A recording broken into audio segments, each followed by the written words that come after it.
নমস্কাৰ ষ্টুডিঅ'ত মই বৰ্ণালী স্বাগতম জনাইছোঁ তেজাছ লাইফৰ আজিৰ সন্ধিয়াৰ বাতৰিলৈ ফিফা বিশ্বকাপত এইবাৰ ব্ৰাজিলৰ স্বপ্নভংগ পূৰ্বে 5বাৰকৈ ফিফা বিজয়ী ব্ৰাজিলে বিদায় ল'লে বিশ্বকাপৰ পৰা নৰৱেৰ হাতত পৰাজয়ে ভাঙিলে ব্ৰাজিলৰ ষষ্ঠ খিতাপ জয়ৰ সপোন চাওক আমাৰ এক বিশেষ প্ৰতিবেদন ফিফা বিশ্বকাপত এইবাৰ ব্ৰাজিলৰ স্বপ্নভংগ 5বাৰকৈ ফিফা বিজয়ী ব্ৰাজিলে বিদায় ল'লে বিশ্বকাপৰ পৰা নৰৱেৰ হাতত পৰাজয়ে ভাঙিলে ষষ্ঠ খিতাপ জয়ৰ সপোন বিশ্ব ফুটবলৰ অন্যতম সফল আৰু জনপ্ৰিয় দল ব্ৰাজিলৰ 2026 চনৰ ফিফা বিশ্বকাপ অভিযান ৰাউণ্ড অফ 16তে সমাপ্ত হ'ল প্ৰতিযোগিতাখনৰ নকআউট পৰ্যায়ত নৰৱেৰ বিৰুদ্ধে অনুষ্ঠিত এখন হাই ভোল্টেজ খেলত 2-1 গলত পৰাজিত হৈ 5বাৰৰ বিশ্ব চেম্পিয়ন দলটোৱে বিশ্বকাপৰ পৰা বিদায় ল'ব লগা হ'ল এই ফলাফলে বিশ্বজুৰি ব্ৰাজিলৰ কোটি কোটি সমৰ্থকৰ মাজত হতাশাৰ সৃষ্টি কৰাৰ লগতে নৰৱেৰ ফুটবল ইতিহাসত এক নতুন অধ্যায়ৰ সূচনা কৰিলে খেলখনৰ আৰম্ভণিৰে পৰাই দুয়োটা দলে আক্ৰমণাত্মক ফুটবল প্ৰদৰ্শন কৰে ব্ৰাজিলে বলৰ অধিক দখল ৰাখি একাধিক আক্ৰমণ গঢ়ি তুলিলেও নৰৱেৰ সুসংগঠিত ৰক্ষণভাগ আৰু গোলৰক্ষকৰ দৃঢ় প্ৰদৰ্শনৰ বাবে গোল আদায় কৰিব নোৱাৰিলে আনহাতে প্ৰতি আক্ৰমণৰ সুযোগ সদ্ব্যৱহাৰ কৰি নৰৱেৰ তাৰকা ষ্ট্ৰাইকাৰ এৰ্লিং হলাণ্ডে দুয়োটা গোল কৰি দলটোক গুৰুত্বপূৰ্ণ অগ্ৰগতি প্ৰদান কৰে দ্বিতীয়াৰ্ধত ব্ৰাজিলে খেললৈ উভতি আহিবলৈ আপ্ৰাণ চেষ্টা চলায় নেইমাৰ ভিনিচিয়াছ জুনিয়ৰ ৰড্ৰিগো আদি খেলুৱৈয়ে একাধিক সুযোগ সৃষ্টি কৰিছিল যদিও নৰৱেৰ ৰক্ষণভাগৰ দৃঢ়তা ভাঙিব নোৱাৰিলে খেলৰ অন্তিম সময়ত ব্ৰাজিলে এটা পেনাল্টি লাভ কৰে আৰু নেইমাৰে সফলভাৱে গোল কৰি ব্যৱধান 2-1লৈ হ্ৰাস কৰে কিন্তু যোগ কৰা সময়তো সমতা স্থাপন কৰিব নোৱাৰাত ব্ৰাজিলৰ বিশ্বকাপ অভিযানৰ পৰিসমাপ্তি ঘটে এই পৰ্যায়ৰ ব্ৰাজিলৰ বাবে বিশেষভাৱে হতাশাজনক 2002 চনৰ পিছত দলটোৱে পুনৰ বিশ্বকাপ জয়ৰ আশালৈ প্ৰতিযোগিতাত অংশগ্ৰহণ কৰিছিল কিন্তু পুনৰবাৰ নকআউট পৰ্যায়তে বিদায় ল'ব লগা হোৱাত ষষ্ঠ বিশ্বকাপ জয়ৰ সপোন আধৰুৱা হৈ থাকিল 1990 চনৰ পিছত এই ব্ৰাজিলৰ আটাইতকৈ সোনকালে বিশ্বকাপৰ পৰা বিদায় লোৱা অন্যতম হতাশাজনক ফলাফল হিচাপে পৰিগণিত হৈছে আনহাতে নৰৱেৰ বাবে এই জয় এক ঐতিহাসিক কৃতিত্ব এৰ্লিং হলাণ্ডৰ নেতৃত্বত দলটোৱে প্ৰথমবাৰৰ বাবে ফিফা বিশ্বকাপৰ কোৱাৰ্টাৰ ফাইনেলত প্ৰৱেশ কৰি নতুন ইতিহাস ৰচনা কৰে খেলুৱৈসকলৰ শৃংখলাবদ্ধ প্ৰদৰ্শন কৌশলগত পৰিকল্পনা আৰু আত্মবিশ্বাসে বিশ্ব ফুটবললৈ শক্তিশালী বাৰ্তা প্ৰেৰণ কৰিছে যে নৰৱে এতিয়া অন্যতম প্ৰতিদ্বন্দ্বী শক্তি হিচাপে আত্মপ্ৰকাশ কৰিছে খেলৰ অন্তত ব্ৰাজিলৰ তাৰকা খেলুৱৈ নেইমাৰে আৱেগিক প্ৰতিক্ৰিয়া ব্যক্ত কৰে সংবাদ মাধ্যমৰ সৈতে হোৱা আলোচনাত তেওঁ আন্তঃৰাষ্ট্ৰীয় ফুটবলৰ পৰা অৱসৰ লোৱাৰ ইংগিত দিয়ে তেওঁৰ এই মন্তব্যই বিশ্ব ফুটবলত নতুন আলোচনাৰ সূচনা কৰিছে যদি সেয়া বাস্তৱায়িত হয় তেন্তে ব্ৰাজিলে নিজৰ অন্যতম সফল আৰু জনপ্ৰিয় খেলুৱৈজনক হেৰুৱাব বিশ্ব ফুটবলৰ ইতিহাসত ব্ৰাজিল সদায় এক প্ৰতাপশালী নাম কিন্তু 2026 চনৰ বিশ্বকাপত ৰাউণ্ড অফ 16তে বিদায় লোৱাৰ ঘটনাই প্ৰমাণ কৰিলে যে আধুনিক ফুটবলত কোনো দলকে আগতেই বিজয় বুলি ধৰি ল'ব নোৱাৰি নৰৱেৰ এই জয়ে বিশ্বকাপক অধিক প্ৰতিদ্বন্দ্বিতাপূৰ্ণ কৰি তোলাৰ লগতে আগন্তুক পৰ্যায়সমূহৰ প্ৰতিও ফুটবল প্ৰেমীৰ আগ্ৰহ বহুগুণে বৃদ্ধি কৰিছে নিউজ ডেস্ক ৰিপৰ্ট তেজাছ লাইফ জেকেট পৰিধান কৰি বিধানসভাৰ বাহিৰত বিধায়ক অখিল গগৈ এই সন্দৰ্ভত বিধায়কগৰাকীয়ে সংবাদ মাধ্যমক কি ক'লে চাওঁ আহক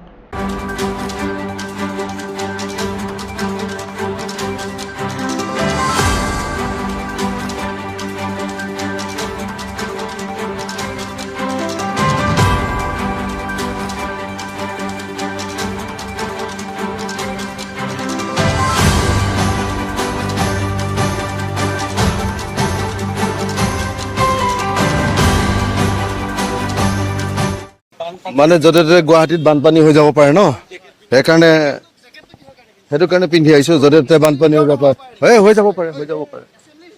হৈ যাব পাৰে সেইকাৰণে পিন্ধি আহিছোঁ দে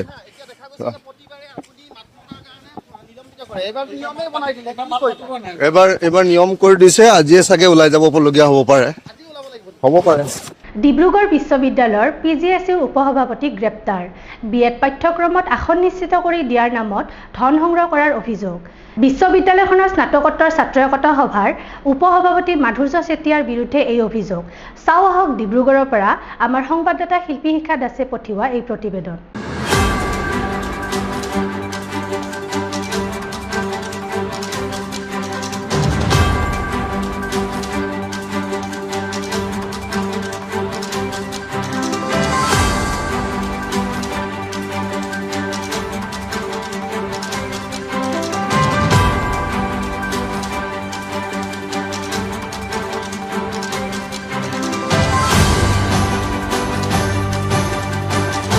পশ্চিম ঢকুৱাখানাত পষেকীয়া গ্ৰীষ্মকালীন নাট্য কৰ্মশালাৰ শুভাৰম্ভ। অগ্ৰণী নাট্য দল আভা ক্ৰিয়েটিভ কালচাৰেল গ্ৰুপৰ উদ্যোগত এই কৰ্মশালা। পশ্চিম ঢকুৱাখানা উচ্চতৰ মাধ্যমিক বিদ্যালয়ৰ সহযোগত অনুষ্ঠিত হৈছে এই কৰ্মশালাখনি। চাওঁ আহক ঢকুৱাখানাৰ পৰা আমাৰ সংবাদদাতা জিন্তু কোচে পঠিওৱা এই প্ৰতিবেদন।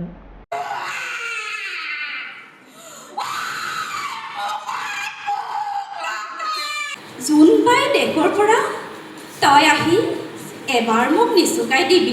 ব্যক্তি কিন্তু ক'বলৈ গ'লে অভিনেতা অভিনেত্ৰীসকলতকৈও যথেষ্ট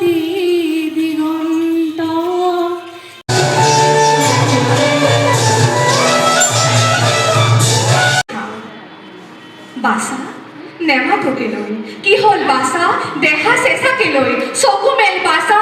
আভাই ক্ৰিয়েটিভ কালচাৰেল গ্ৰুপৰ উদ্যোগত আৰু পশ্চিম ঢকুৱাখানা উচ্চতৰ মাধ্যমিক বিদ্যালয়ৰ সহযোগত আমি 15 দিনীয়া এই নাট প্ৰশিক্ষণৰ কাৰ্যসূচী হাতত লৈছোঁ। এই নাট কৰ্মশালাত আমাৰ আজি 5 তাৰিখৰ পৰা আজি আৰম্ভ হৈছে। আজি শুভাৰম্ভণি অনুষ্ঠান ইতিমধ্যে আমাৰ হৈ গৈছে। কাইলৈৰ পৰা একাদিক্ৰমে আমি 14 দিন সম্পূৰ্ণ আমি নাটক আৰু নৃত্য আৰু যোগ চৰ্চা এই আটাইকেইটা বিষয়ৰ ওপৰত আমি নাট্য কৰ্মশালাখন কৰিম। ইয়াতে আমাৰ কেইবাজনো প্ৰশিক্ষক আছে। অসমৰ বিভিন্ন প্ৰান্তৰ পৰা প্ৰশিক্ষক আহিব। আমি নৃত্যৰ কাৰণে আমাৰ ঢকুৱাখানাৰ লক্ষ্যজিৎ বৰুৱা, গুৱাহাটীৰ পৰা ৰীতা ডেকা, গুৱাহাটীৰ পৰা অভিনয়ৰ কাৰণে আহিব ইন্দ্ৰজিৎ কাকতি, ঢকুৱাখানাৰ ৰক্তিম বৰুৱা গোহাঁই ইত্যাদি কৰি আমাৰ কেইবাজনো প্ৰশিক্ষকে ইয়াত অংশগ্ৰহণ কৰিব। ৰঞ্জিত শৰ্মাদেৱ ধেমাজিৰ পৰা আহিব। তাৰ উপৰিও আমাৰ স্থানীয় আৰু ডিব্ৰুগড়ৰ পৰা এজন প্ৰশিক্ষক আহিব। গতিকে আমি এই আটাইকেইদিনত আমি অভিনয়, নৃত্য আৰু যোগ এই তিনিওটা বিষয়ৰ ওপৰত আমি ছাত্ৰ ছাত্ৰীসকলক পাঠদান কৰিবলৈ চেষ্টা কৰিম। গতিকে সকলোৰে আমি সহায় সহযোগিতা বিচাৰিছোঁ আমাৰ গোটেই অঞ্চলৰ ৰাইজৰ। আজি ৰাজ্যজুৰি অসম জাতীয়তাবাদী যুৱ ছাত্ৰ পৰিষদে ৰূপায়ণ কৰিলে অৱস্থান ধৰ্মঘট কাৰ্যসূচী। পাঠশালাতো যুৱ ছাত্ৰ পৰিষদৰ 3 ঘণ্টীয়া অৱস্থান ধৰ্মঘট কাৰ্যসূচী। অসমৰ বানপানী আৰু গৰাখহনীয়া সমস্যাৰ স্থায়ী সমাধানৰ দাবীত এই প্ৰতিবাদস্থলীত উপস্থিত পৰিষদৰ কেন্দ্ৰীয় সাধাৰণ সম্পাদক বিজন বায়ন। চাওঁ আহক বজালিৰ পৰা আমাৰ ষ্টাফ ৰিপৰ্টাৰ প্ৰাঞ্জল দাসে পঠিওৱা এই প্ৰতিবেদন।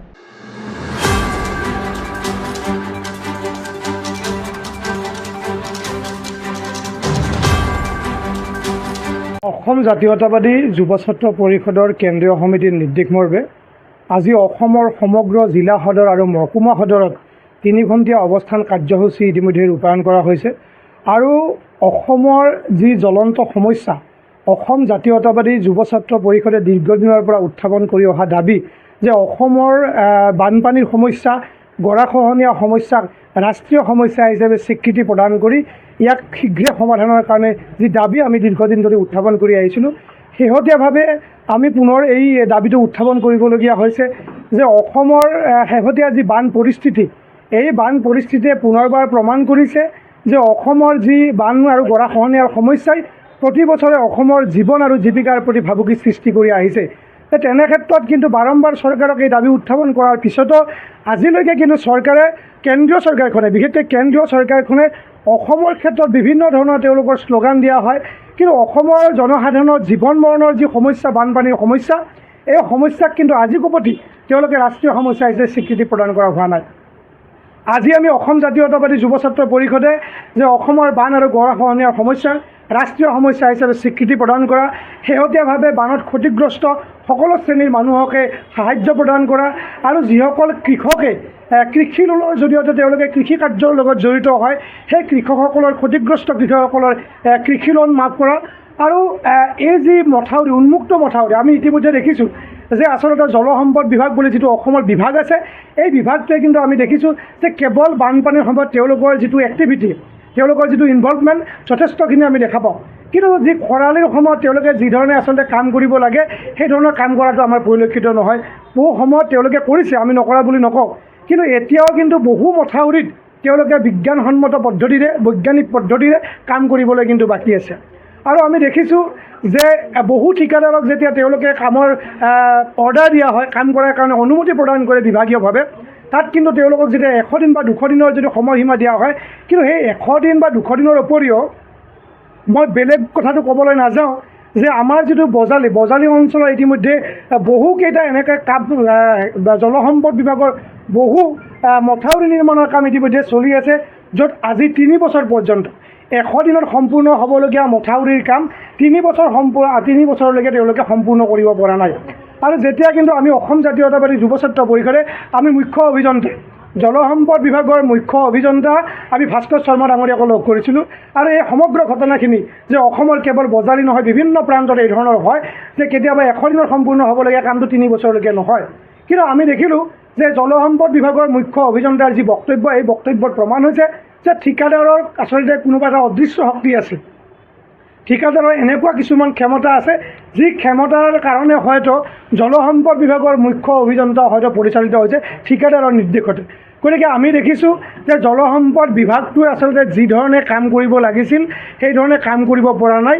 আৰু সেয়েহে অসম জাতীয়তাবাদী যুৱ ছাত্ৰ পৰিষদে এই আজিৰ পৰা আৰম্ভ হোৱা এই দ্বিতীয় মাননীয় মুখ্যমন্ত্ৰী হিমন্ত বিশ্ব শৰ্মা ডাঙৰীয়া দ্বিতীয়টো কাৰ্যকালৰ সময়ত আমি আজি প্ৰথম দিনটোতে সমগ্ৰ অসমতে প্ৰতিবাদী কাৰ্যসূচী ৰূপায়ণ কৰিছোঁ। এই প্ৰতিবাদী কাৰ্যসূচী একেবাৰে যোগাত্মক কাৰ্যসূচী।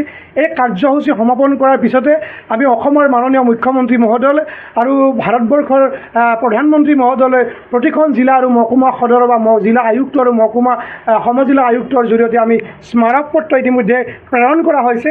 আৰু এই স্মাৰক পত্ৰৰ জৰিয়তে আমি আশা ৰাখিছোঁ যে অসমৰ মাননীয় মুখ্যমন্ত্ৰী মহোদয় আৰু ভাৰতবৰ্ষৰ প্ৰধানমন্ত্ৰী মহোদয় অসম জাতীয়তাবাদী যুৱ ছাত্ৰ পৰিষদৰ যি বান আৰু গৰাখহনীয়াৰ সমস্যাক ৰাষ্ট্ৰীয় সমস্যা হিচাপে স্বীকৃতি প্ৰদান কৰাৰ যি দীৰ্ঘম্যাদী দাবী, এই দাবীৰ ক্ষেত্ৰত যোগাত্মক সঁহাৰি তেওঁলোকে দিব বুলি আমি আশা কৰিছোঁ। শিৱসাগৰত 125 সংখ্যক শ্যামাপ্ৰসাদ মুখাৰ্জীৰ জন্মজয়ন্তী পালন। শিৱসাগৰ জিলা শ্যাম মন্দিৰ প্ৰাংগণত এই জন্মজয়ন্তী পালন। চাওঁ আহক শিৱসাগৰৰ পৰা আমাৰ সংবাদদাতা অৰ্পণা ভৰালীয়ে পঠিওৱা এই প্ৰতিবেদন।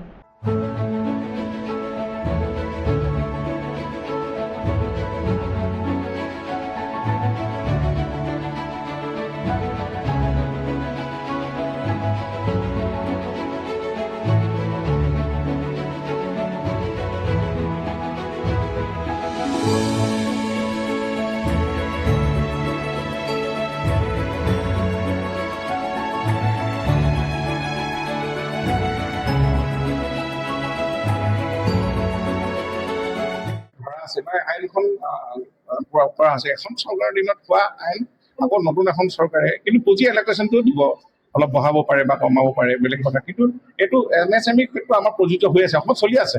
আমি ইণ্ডাষ্ট্ৰি ডিপাৰ্টমেণ্টে ইণ্ডাষ্ট্ৰি ডিপাৰ্টমেণ্ট গ'লে এতিয়াও আপোনালোকে দেখিব তেওঁলোকক ৰিভলভিং ফাণ্ড দিয়া, লোন দিয়া, ছাবচিডি দিয়া, আৰু তেওঁলোকক ফুটপাথৰ দোকানীসকলে এতিয়াও অনলাইন ৰেজিষ্ট্ৰেশ্যন কৰি 10,000 পইচা পায় আজি সাধাৰণ ফল মূল বিকি থকা ব্যৱসায়ীজনলৈকো। সেইটো সেই ডক্টৰ শ্যামাপ্ৰসাদ মুখাৰ্জীয়ে তেওঁ আদৰ্শ আছিল বা তেওঁ সেই কথাটো বেছি গুৰুত্ব দিছিল।